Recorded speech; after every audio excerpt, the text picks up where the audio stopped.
Hi everyone.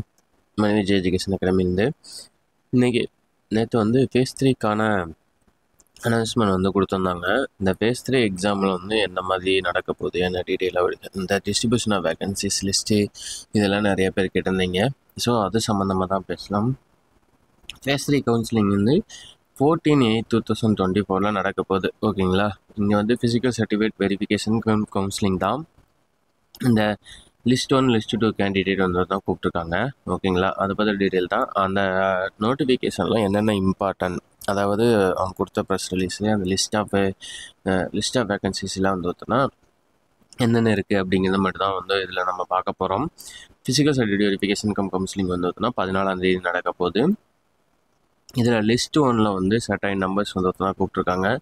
I think வந்து 36 பேர்னு நினைக்கிறேன். 36 பேர்த்த வந்து கூப்பிட்ருக்காங்க. இப்போ இந்த ஃபாலோயிங் ரெஜிஸ்டர் நம்பர் தான் வந்து கவுன்சிலிங் வந்து கூப்பிட்ருக்காங்க. உங்களோட ரெஜிஸ்டர் நம்பர் இருக்கா அப்படின்னு சொல்லிட்டு செக் பண்ணிங்க.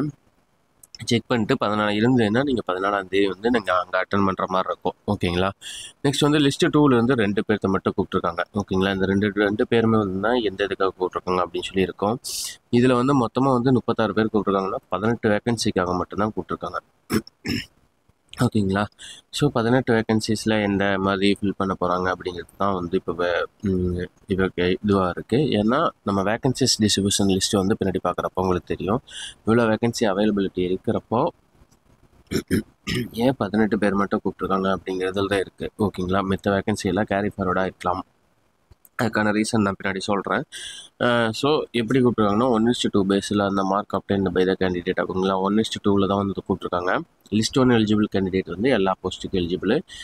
லிஸ்ட் 2 இருக்கிறவங்க வந்து அசிஸ்டன்ட் செக்ரட்டரியேட் லா டிபார்ட்மெண்ட்டு, அதுக்கப்புறம் ஜூனியர் கோஆப்ரேட்டிவ் ஆடிட் டிபார்ட்மெண்ட் வந்து ஆடிட் விங்கு. ஓகேங்களா, இந்த இதில் மட்டும்தான் வந்து எடுக்க முடியும். ஓகேங்களா, இந்த நோட்டிஃபிகேஷனில் இவ்வளோதான் இம்பார்ட்டன்ட். ஓகேங்களா, எந்த டேட்டு, லிஸ்ட் 1 கேண்டிடேட் என்ன, லிஸ்ட் 2 கேண்டிடேட் என்ன, எப்படி வந்து எக்ஸாம் எப்படி வந்து கவுன்சிலிங் நடக்கும். இப்போ வந்து டிஸ்ட்ரிபியூஷன் ஆஃப் வேகன்சி வந்து எடுத்துக்கிட்டோம்னா இது வந்து செகண்ட் ஃபேஸ் முடிஞ்சதுக்கப்புறம் அவைலபிலிட்டி இருக்கிற வேகன்சிஸ். ஓகேங்களா, இதில் வந்து எடுத்துக்கிட்டோம்னா மல்டி டிசபிலிட்டிஸ் வேகன்சிஸ் மட்டும்தான் அவைலபிலிட்டி இருக்குது.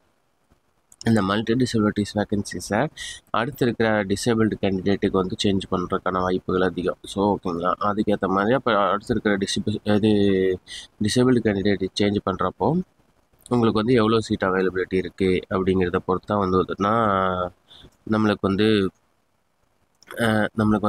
இது பண்ண முடியும். ஓகேங்களா, ஸோ அதை பொறுத்து தான் இதில் வந்து எந்தெந்த மாதிரி ட்ரான்ஸ்ஃபர்ஸ் வந்து நடக்க போகுது, எந்தெந்த சீட்ஸுக்கு உங்களை அவைலபிலிட்டி பண்ண போகிறாங்க அப்படிங்கிறதா இருக்குது. எக்ஸர்விஸ்மெண்ட் சீட்ஸ் எல்லாமே வந்துச்சுன்னா உங்களுக்கு எடுக்கிறதுக்கு அவைல் பண்ணுவாங்க. ஓகேங்களா, ஆனால் இது மல்டி டிசபிலிட்டி வந்து ஒன்லி வந்து பார்த்தோன்னா டிசபிலிட்டி கேண்டிடேட்டுக்கு மட்டும்தான் அலௌட் ஆகும். அதாவது மல்டி டிசபிலிட்டி அவைலபிலிட்டி இல்லாத பட்சத்தில் மித்த அவைலபிள் டிசபிலிட்டி கேண்டிடேட்டுக்கு வந்து பார்த்தோன்னா அது ட்ரான்ஸ்ஃபர் பண்ணுவாங்க. அப்படி ட்ரான்ஸ்ஃபர் ஆகிறப்போ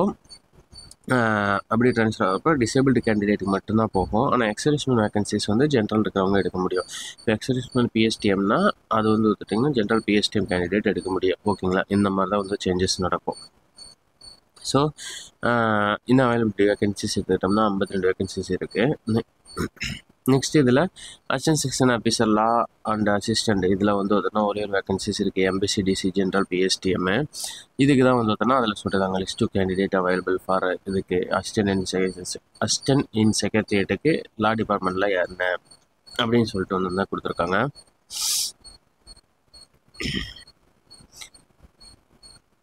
சரிங்களா, அதுக்கடுத்து இதில் பார்த்துக்கிட்டிங்கன்னா இந்த ஃபுல் டைம் ரெசிடென்ஷியல் வார்டன் வந்து பார்த்தீங்கன்னா ஃபில் ஆகாது. ஓகேங்களா, இதில் யாருமே ஆள் இல்லை. ஸோ அப்படிங்கிறப்போ வந்து இந்த வேகன்சிஸ் இப்படியே இதில் வந்து ஃபில் ஆயிடுச்சு. ஓகேங்களா, அதனால் வந்து பார்த்தீங்கன்னா இந்த வேகன்சிஸ் வந்து பிரச்சனை. இது செகண்ட் ஃபேஸில் வந்து ஃபில் ஆயிடுச்சு. ஸோ இந்த வேகன்சிஸ் எடுத்துருவாங்க. நெக்ஸ்ட் எடுத்துக்கிட்டோம்னா அசிஸ்டன்ட் அண்ட் ஆடிட் இன்ஸ்பெக்டர் ஹச்ஆர்சியில் எடுத்துக்கிட்டிங்கன்னா மல்டி டிசபிலிட்டிஸ் வேகன்சிஸ் தான் அதிகமாக இருக்குது. எஸ்சி எக்ஸர்விஸ்மெண்ட் பிஎஸ்டிஎம் வேகன்சிஸ் ஒன்று இருக்குது, டிஸ்ட்ரிபியூட்டிவ் வேகன்சிஸ் ஒன்று இருக்குது. ஓகேங்களா, இதில் கேண்டிடேட் அவைலபிள் இல்லாதப்போ ஜென்ரல் கேண்டிடேட்ஸ் அலோவ் பண்ணுவாங்க. ஸோ அந்த 18 பேர்த்தில் யாருக்கு வந்து போக போகுதுங்கிறது பின்னாடி தான் நமக்கு தெரியும். ஓகேங்களா, கவுன்சிலிங் போகிறப்ப மட்டும்தான் உங்களுக்கு தெரியும் இந்த லிஸ்ட் வந்து பார்த்தோன்னா நம்மளுக்கு எந்தெந்த வேகன்சிஸ் இருக்குது அப்படிங்கிறது உங்களோட கவுன்சிலிங் கால்குலர் மட்டும்தான் உங்களுக்கு தெரிய வரும். பின்னாடி வந்து இப்போதைக்கு நீங்கள் இந்த இதை என்ன எக்ஸாக்டாக வந்து எத்தனை கணிச்சிக்கலாம்னா இந்த இந்த கேட்டகரி ஆஃப் இதில் இருக்குது மல்டி டிசபிலிட்டி வந்து டிசபிலிட்டி வந்துட்டு அலோவ் பண்ணுவாங்க. மித்த எல்லாத்துலேயும் இருக்கிறது ஜென்ரல் கேண்டிடேட்க்கு அலோவ் பண்ணுவாங்க. If you are general candidate, general means நான் என்ன சொல்கிறேன்னா உங்கள் கம்யூனிட்டியில் ஜென்ரல் உமன் பிஎஸ்டிஎம் இது எல்லாமே நான் சேர்த்து சொல்கிறேன். ஸோ நீங்கள் இந்த இதில் இருக்கிறீங்கன்னா இப்போ ஒரு எக்ஸர்விஸ்மேன் பிஎஸ்டிஎம்னு ஒன்று இருக்குது அப்படின்னா அது வந்து ஜென்ரல் பிஎஸ்டிஎம்க்கு மாறும். இப்போ நீங்கள் ஒரு ஜென்ரல் கேண்டிடேட் பிஎஸ்டிஎம்மாக இருக்கிறீங்க அப்படிங்கிறப்ப, அதாவது நான் சொல்கிறேன்னா எஸ்சி எக்ஸர்விஸ்மேன் பிஎஸ்டிஎம் இருக்குன்னு வச்சுங்களேன், அந்த வேகன்சி வந்து வந்துட்டிங்கன்னா எஸ்சி ஜென்ரல் பிஎஸ்டிஎம்க்கு சேஞ்ச் ஆகும். ஓகேங்களா?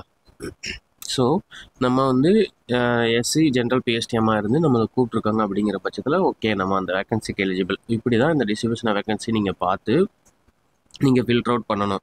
நமக்கு எந்தெந்த வேகன்சிஸ் அவைலபிலிட்டி இருக்குது என்னென்னு சொல்லிட்டு வந்தால் ஃபில்டர் அவுட் பண்ணணும். இப்போ ஜேசியில் எடுத்துக்கிட்டோம்னா டெஃப்பில் 3 வேகன்சிஸ் இருக்குது.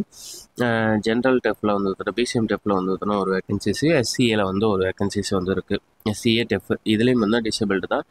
எஸ்சியில் வந்துட்டோன்னா டெஃப்பில் ஒரு வேகன்சிஸ் இருக்குது. எஸ்டி எக்ஸர்விஸ்மேன் பிஎஸ்டிஎம் இதில் ஆல் அவைலபிலிட்டி இல்லாத பட்சத்தில் ட்ரான்ஸ்ஃபர்ஸ் நடக்கும். ஓகேங்களா? ஸோ இவ்வளோ வேகன்சிஸ் மட்டும்தான் நம்மளுக்கு அவைலபிலிட்டி இருக்குது.